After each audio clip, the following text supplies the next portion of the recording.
So I'm so excited because this is going to be my first layout with the new Dear Lizzy Stay Colorful collection. Thank you so much for all the comments on my unboxing video. I will have a little boy layout and it will be coming next Monday. But this was the one I was the most excited to create, and it was the one I had like definite ideas for. So I decided to go ahead and get started with that one to kind of break in this new collection, and then next week we'll have one that is a boy layout.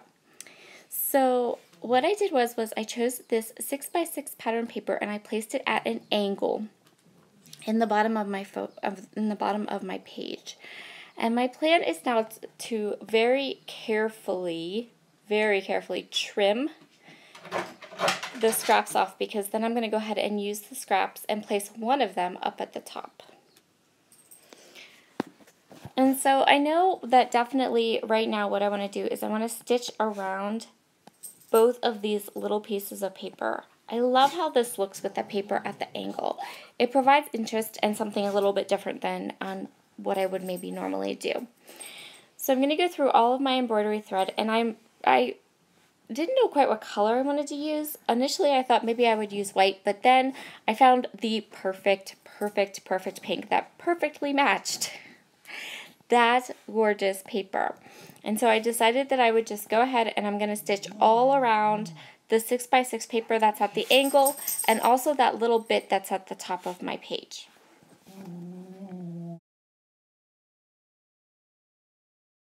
So I went off camera and I curled up with a couple episodes of ER on Hulu, and I did all that lovely hand stitching just around the edge.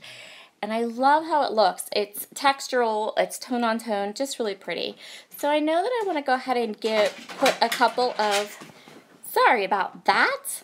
Anyway, I know I want to put two kind of big mats around my photo. So I'm just flipping through the 6x6 pad, and I'm going to go with this multiple like polka dot paper and then this pink one.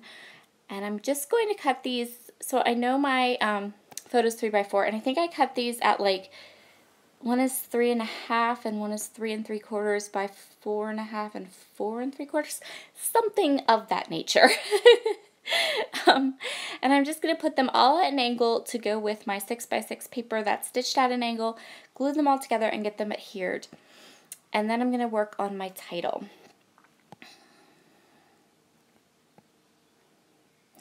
So my title is going to be this chipboard word from the chipboard thicker sheet.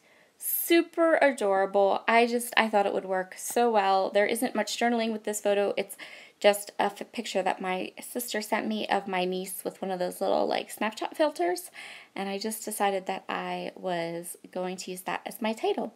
So I know I want to add some embellishments and layers around this photo, and I'm going to go through all of the die cuts. I'm going to start with the die cuts, and then I'm going to move on to the stickers and the puffies. And this is kind of how I create clusters. I always kind of start with the larger, flatter embellishments that I have to go with a collection, and then I go from those larger, flatter embellishments down to smaller embellishments. And so I started with the die cuts, now I'm going to go to the stickers, then I'll go to the puffies, and then I'll see if there's anything kind of extra that I want to add. So I decided that that's too many butterflies, but actually what I do decide is to move the butterflies up to that piece in the middle. I love the swan. She just fit in there so perfectly beside my photo, and that little hummingbird is absolutely darling. So now I'm just going through and deciding what other little bits and pieces I think I might need to complete these clusters on around my photo. And I really enjoyed playing with this collection. I really enjoyed the soft colors, and really just sweet. So I'm going to grab some of these chipboard pieces.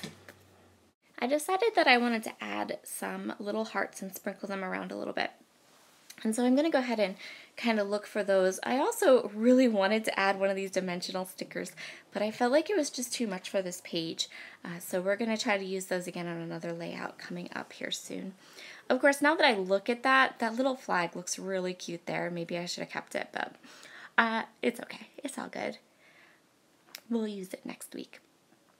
So I'm going to go ahead and grab the puffies now, and I know I just want to add a couple sprinkling of these hearts. Just to give it, I like to add one icon that kind of flows all along the page, especially when you have a layout that has butterflies and hummingbirds and swans. I think it's a good idea to get something simple, like a heart, a star, enamel dot, something small that you can just kind of sprinkle around to give it some continuity. And that's just my personal prerogative.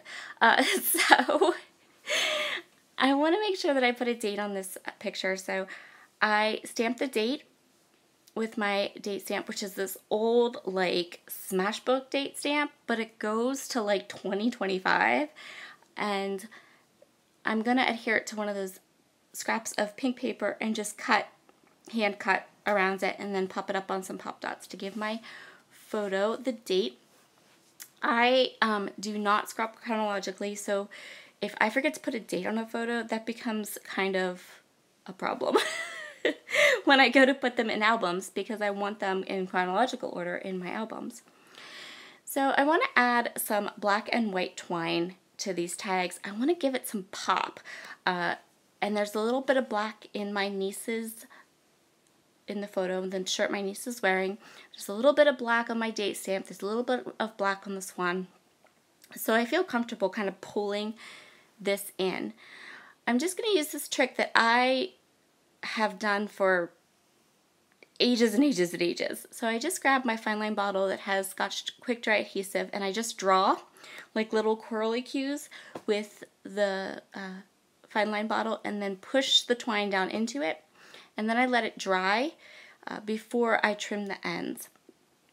And then you get these, you can make these like really fun curly cues all over your page. Next up, I want to add some gold Heidi Swap Color Shine. And I'm just going to go ahead and kind of splatter this around a couple different spots on my layout. Again, just to bring in some of the gold from the title, and then I also have that gold chipboard piece. And I'm going to go ahead now and trim those things off. And my ugly neck is in this shot. Ew. Sorry about that. And there we have the finished layout all done. Here are lots of close-ups for you. Be sure to head over to Memory Lane Scrap. You can get 20% off this brand new collection using my code SARA20.